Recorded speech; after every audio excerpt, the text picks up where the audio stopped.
What if I told you that the most dangerous weapon in the universe wasn't a sword, a bomb, or a god, but a single rebellious thought inside the mind of a stone monkey? Before he was a king, before he was a god, and long before he was a legend, he was a mistake of nature that heaven tried to ignore. But you cannot ignore an earthquake when you are standing at its epicenter. To truly understand the chaos of Sun Wukong, the Monkey King, we must unlock 4 specific doors that seal his destiny. Door number 1 is the impossible birth. Door number 2 is the existential horror. Door number 3 is the forbidden equation.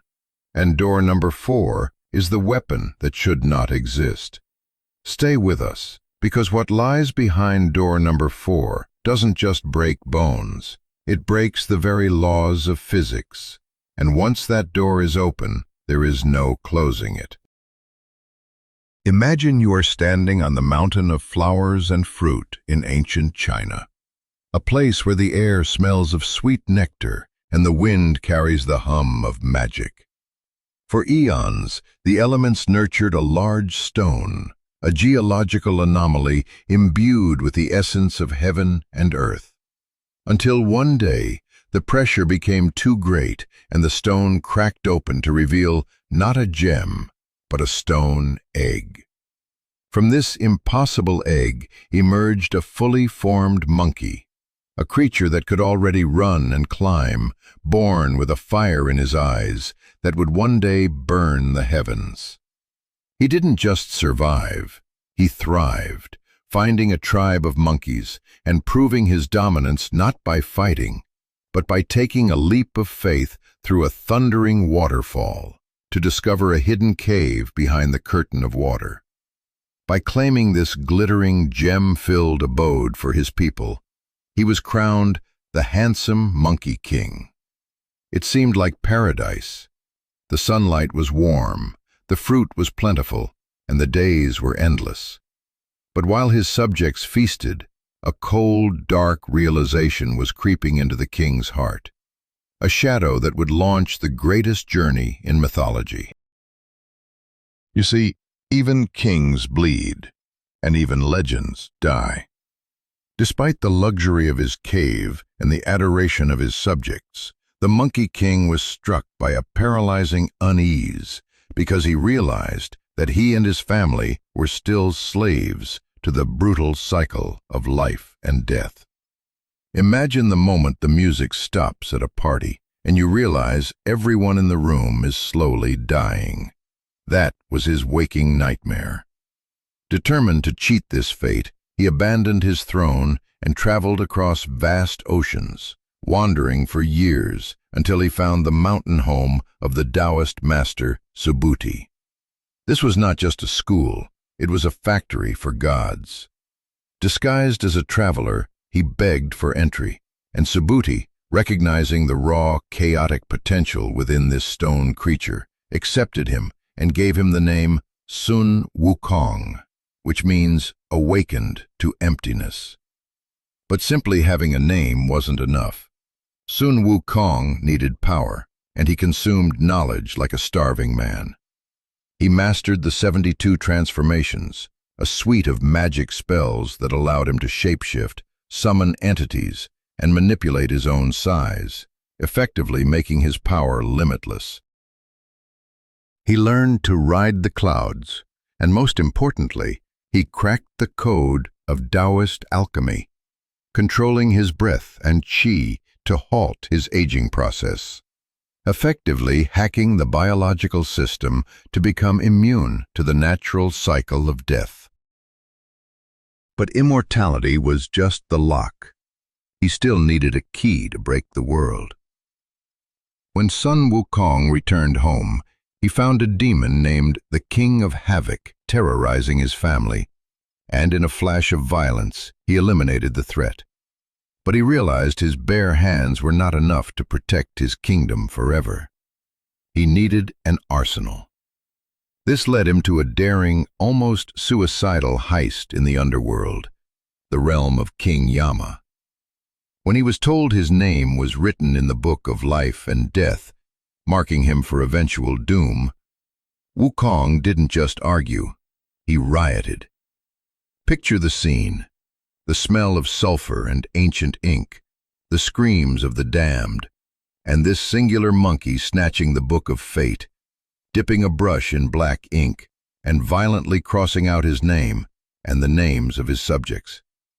In that few seconds of vandalism, he liberated his entire species from death itself. But he wasn't done taking what he wanted. He turned his eyes to the ocean, diving deep into the domain of the Dragon King of the Eastern Sea. He demanded a weapon worthy of an immortal. The Dragon King, terrified of this chaotic force, presented the Rui Jingu Bang, a massive golden staff originally used to measure the depths of the ocean. This was no ordinary stick.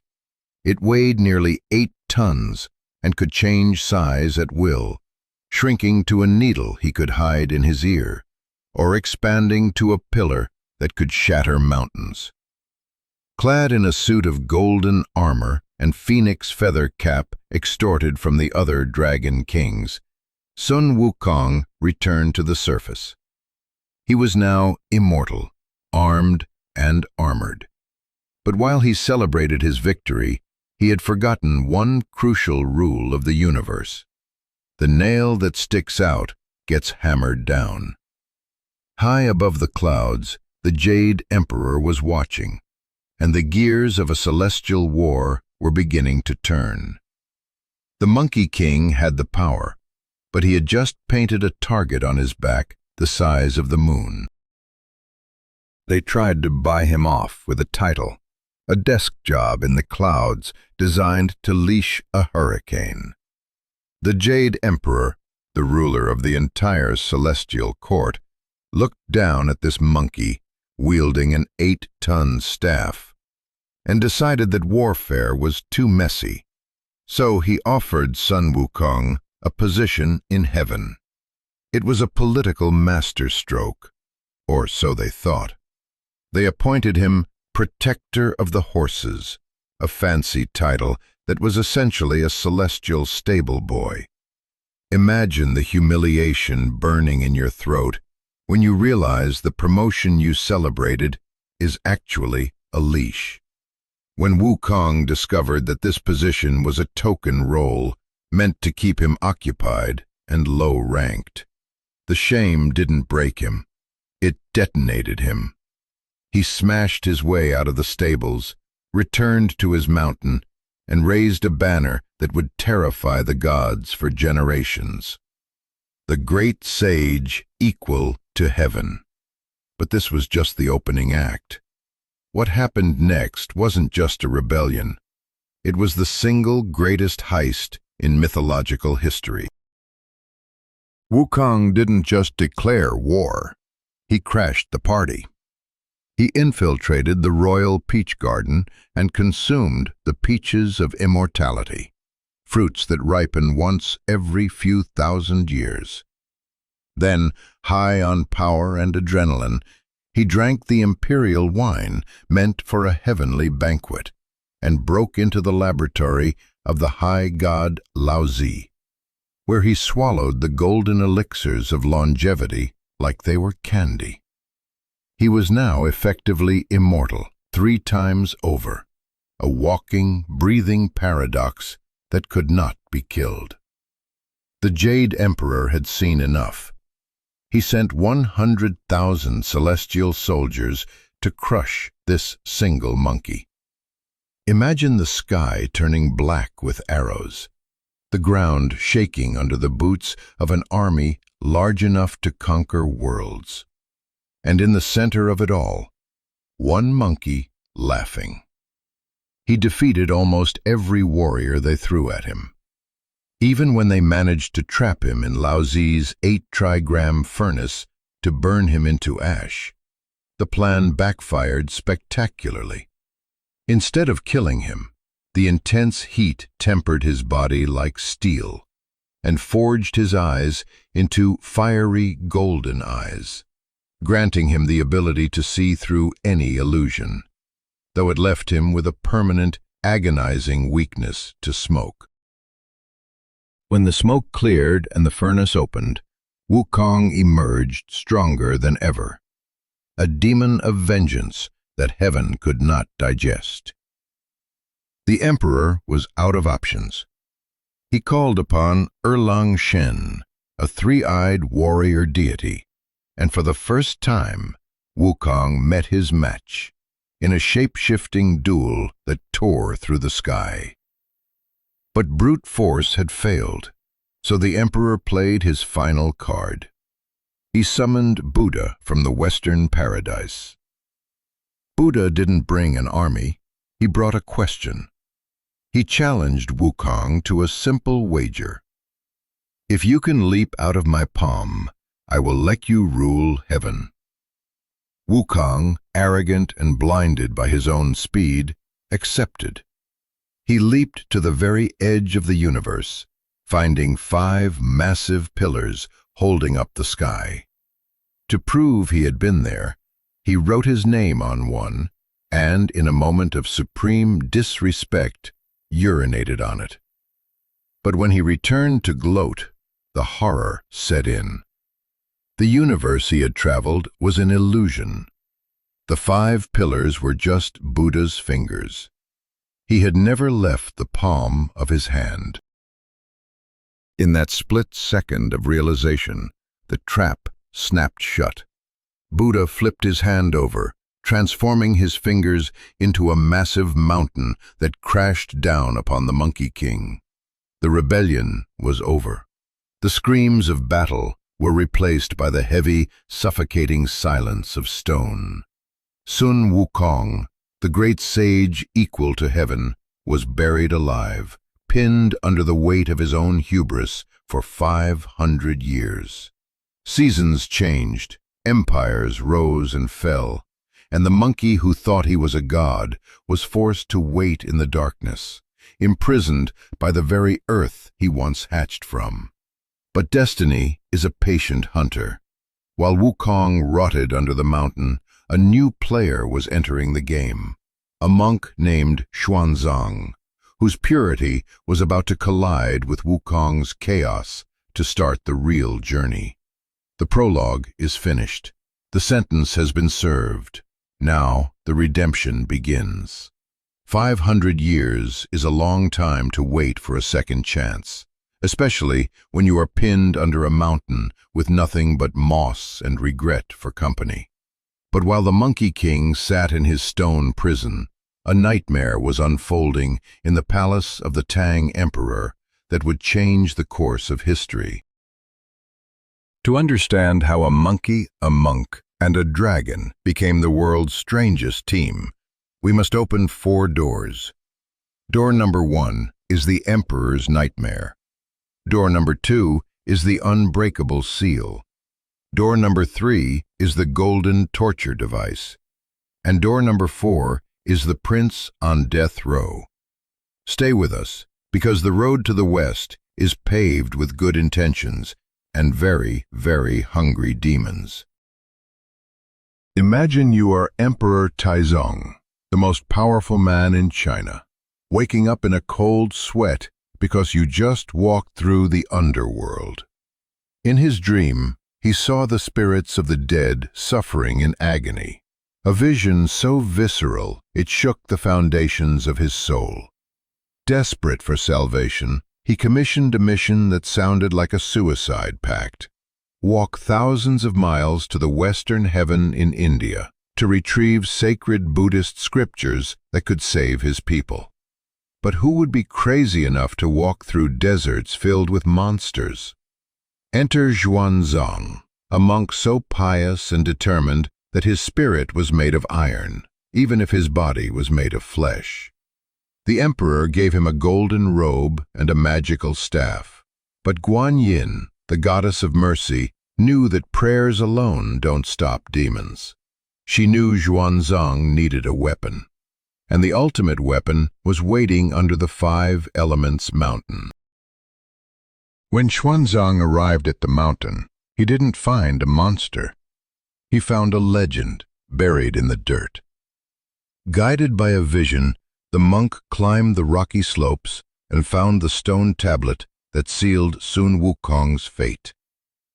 With a trembling voice, he recited the incantations, and the earth groaned. The seal broke. In an explosion of dust and pent-up energy, Sun Wukong shattered his prison, free for the first time in half a millennium.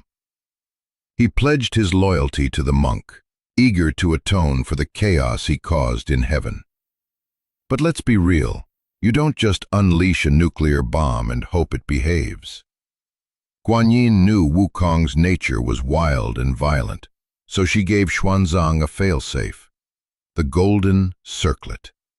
It looked like a simple headband, but it was a leash.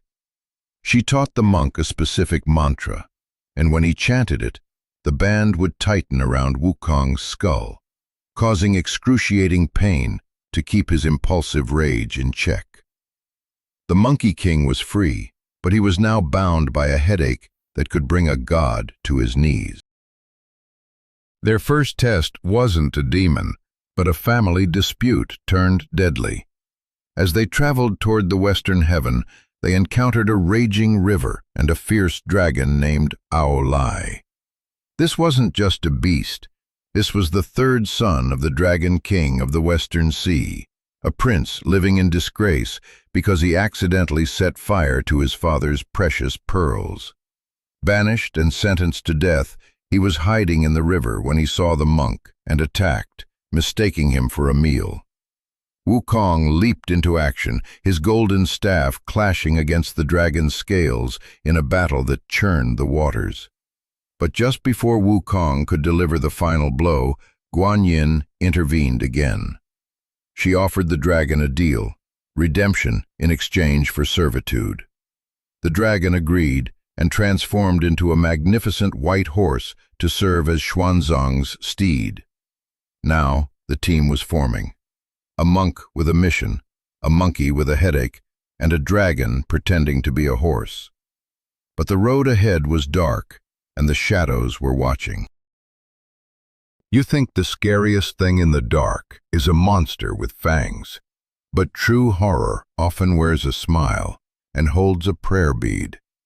As Xuanzang and his new protector moved west, they learned that the road to enlightenment is crawling with things that want to eat you, rob you, or marry you. To survive the next leg of this suicide mission, we must unlock 4 doors. Door number 1 is the Temple of Lies. Door number 2 is the Demon of the Black Wind. Door number 3 is the God who became a pig. And door number 4 is the Wedding Night from Hell. Stay with us, because the team is about to get bigger, uglier, and infinitely more chaotic. Imagine walking into a sanctuary, a beautiful temple named Guanyin Hall, expecting safety, only to realize you have walked into a den of vipers. The resident monks welcomed Xuanzang with open arms, but their eyes weren't on his scriptures. They were glued to the glittering golden robe given to him by the emperor. These weren't holy men. They were gangsters in robes, driven by a greed so potent it eclipsed their vows. The head monk, an elderly man who should have been wise, was instead consumed by envy, plotting to burn Xuanzang alive in his sleep, just to steal the treasure. But they forgot who was sleeping in the next room. Sun Wukong, who had defied the armies of heaven, wasn't about to be outsmarted by a few arsonists. He saw through their smiles, sensed the poison in their tea, and when they lit the fires to consume the master, Wukong turned the tables, protecting his master with a magical barrier while the fire raged around them, exposing their treachery in the ashes of the morning. But while the smoke was still clearing, a shadow moved in the chaos.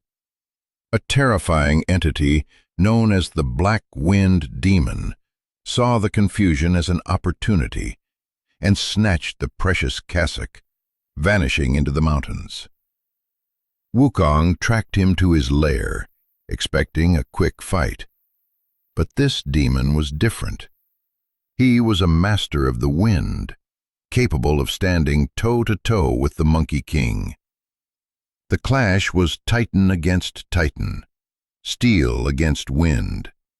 But the demon was too slippery, too powerful to be crushed by brute force alone.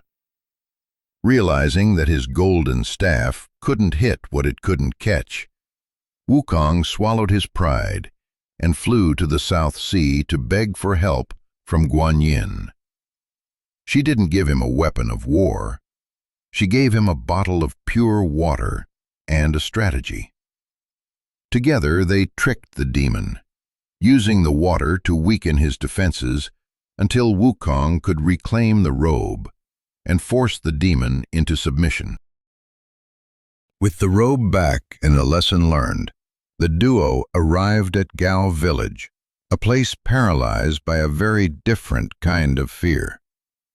The villagers were being terrorized by a monster who had forced his way into a marriage with a local woman. This wasn't just a beast. It was a half-man, half-pig creature with an appetite that could bankrupt a kingdom. But when Wukong investigated, he discovered a tragic secret. This pig, named Zhu Baji, was once the majestic Marshal Tian Peng, a commander of the Heavenly Navy. He had been a god, powerful and respected, until one night of drunken lust led him to harass the moon goddess, Chang'e. Cast out of heaven and reincarnated into the womb of a sow, he was a fallen general trapped in the body of a swine. Wukong, loving a good prank, shapeshifted into the form of the pig's wife and waited in the bridal chamber. When Zhu Baji arrived expecting romance, he got a beatdown. The fight spilled out into the night, rake against staff, until Guanyin intervened once more, revealing that this pig was destined to be Xuanzang's second disciple. Zhu Baji, realizing his chance for redemption had finally come, pledged his loyalty to the monk. The team now had a brain, a brawn, and a glutton. But they were still missing one final piece of the puzzle. You think the team is complete? You are wrong, because the most dangerous member is still underwater. And the deadliest test isn't a battle, it's a seduction. To survive the final leg of this recruitment drive, we must unlock 4 doors. Door number 1 is the wind that blinds gods. Door number 2 is the monster of the flowing sands. Door number 3 is the honeypot trap. And door number 4 is the divine prank. Stay with us, because the scariest thing in the woods isn't a tiger.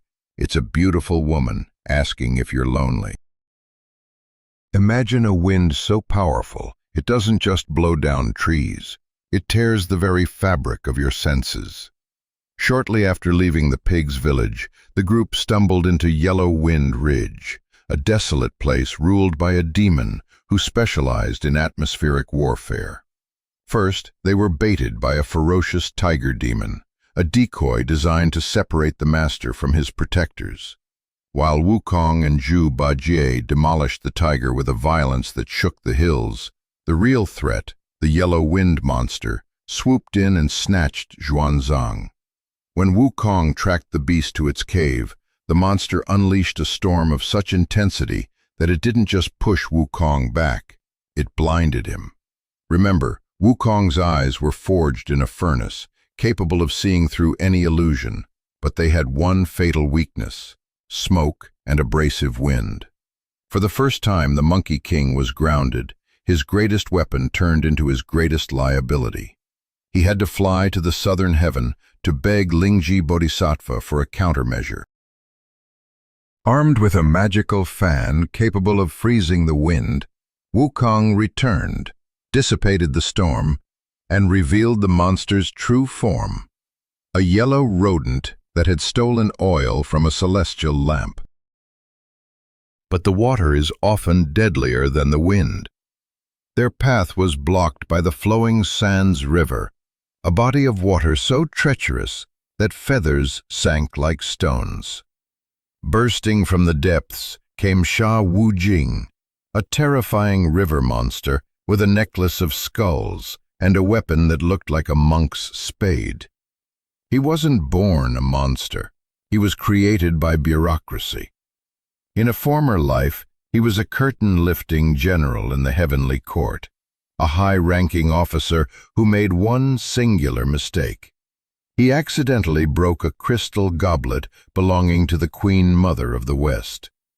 For the crime of dropping a cup, he was exiled, transformed into a demon, and forced to suffer the agony of flying swords stabbing his chest every 7 days.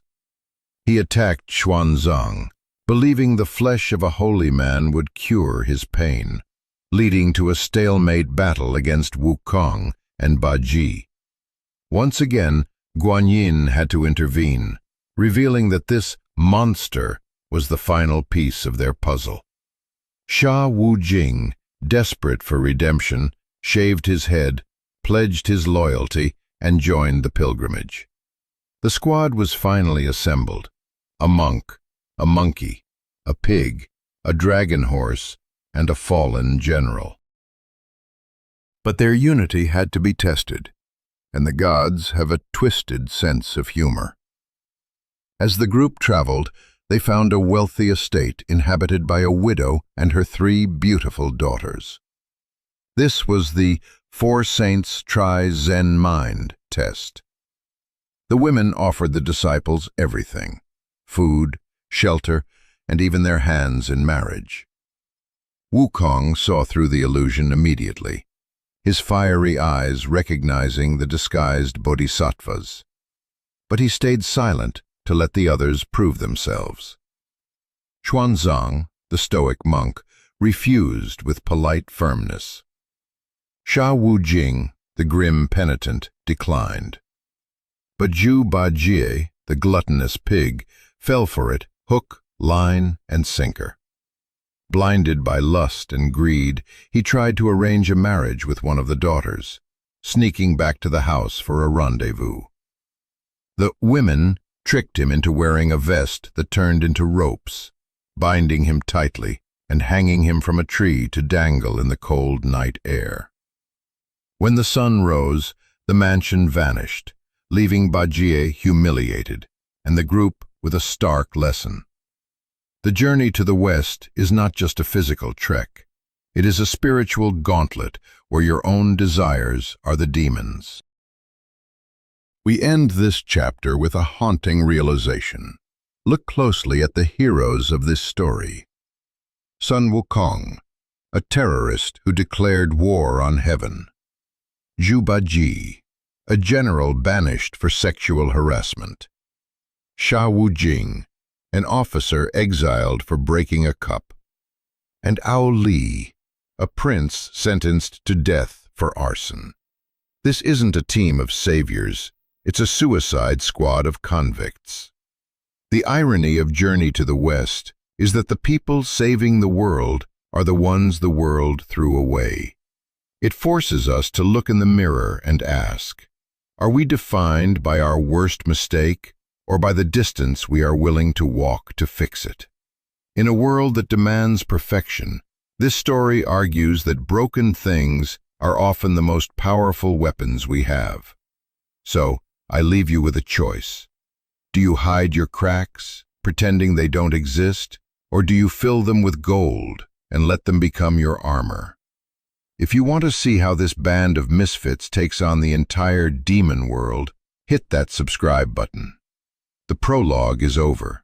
The war for enlightenment has just begun.